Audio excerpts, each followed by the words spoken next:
Mulai hari ini, Selasa, 8 Maret 2022, pelaku perjalanan dalam negeri, PPDN, transportasi udara, darat dan laut tak wajib menunjukkan hasil negatif COVID-19 dari antigen dan PCR. Namun PPDN harus sudah divaksinasi dosis kedua dan booster. Aturan baru itu tertuang di dalam Surat Edaran Satgas Penanganan COVID-19 Nomor 11 Tahun 2022 tentang ketentuan perjalanan orang dalam negeri pada masa pandemi COVID-19. Tersebut berlaku efektif mulai 8 Maret 2022 sampai waktu yang ditentukan kemudian dan akan dievaluasi lebih lanjut sesuai perkembangan terakhir di lapangan.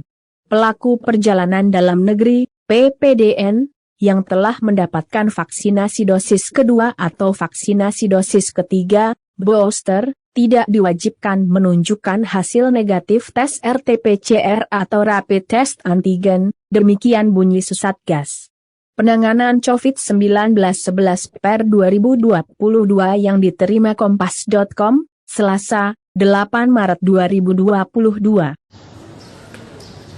Oke, halo pemirsa Sripoku.com, Assalamualaikum warahmatullahi wabarakatuh. Kembali lagi bersama saya Bima, wartawan dari Sripoku.com. Jadi pada kesempatan kali ini saya sedang berada di Bandara Sultan Mahmud Badarudin II, di mana seperti yang kita ketahui bahwa pemerintah sudah menghapus syarat untuk perjalanan domestik dengan menggunakan tes PCR dan juga antigen. Nah, mungkin kita bakal menanya komentar atau reaksi dari calon penumpang yang bakal naik pesawat di Bandara SMB 2 ini.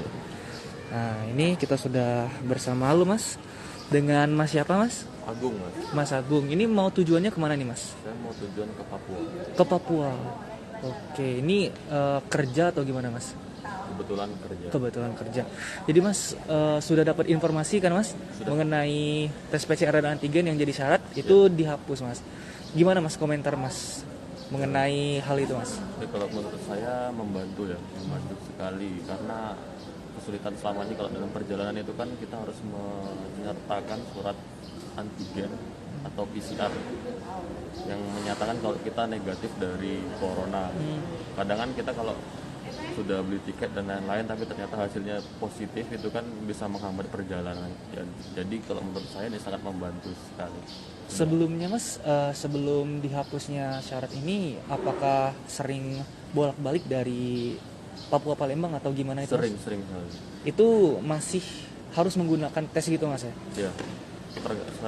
Waktu itu sih antigen, PCR juga. Jadi sering melakukan tes. Jadi minimal kalau nggak salah antigen itu Mas ya? Minimal antigen untuk yang vaksin sudah 2 kali.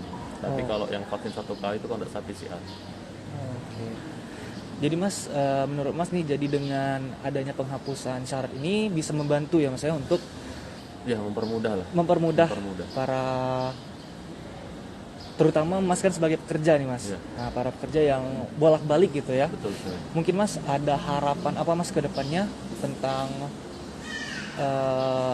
terutama di tes PCR dan antigen ini Mas untuk pelaku perjalanan domestik Mas? Kalau khususnya untuk pelaku perjalanan ya dengan dihapuskannya syarat antigen ini mempermudah, tapi ya harapan saya tetap dijaga prokes kesehatannya, tetap biar ya melindungi keluarga kita terutama di rumah dan orang-orang lain lah. Tapi kalau untuk saya sebagai orang yang sering bepergian, kalau ini sangat membantu Mas ya. Tapi ya saya harap tetap prokesnya tetap dijalankan. Oke, terima kasih banyak Mas ya, semoga lancar sampai tujuan. Ini tadi bersama Mas Agung ya, Mas Agung. Oke Mas, terima kasih. Semoga selamat sampai tujuan. Nah, jadi pemirsa Sripoku.com, begitulah bagaimana salah satu komentar dari calon penumpang di Bandara SMB 2 mengenai tes PCR dan antigen yang dihapus oleh pemerintah. Tentunya dapat membantu, menurut dari Mas Agung tadi, dapat membantu para pelaku perjalanan domestik itu dalam berpergian kemanapun. Baiklah, mungkin itu saja laporan langsung dari saya. Terima kasih, saya dari luar. Assalamualaikum warahmatullahi wabarakatuh.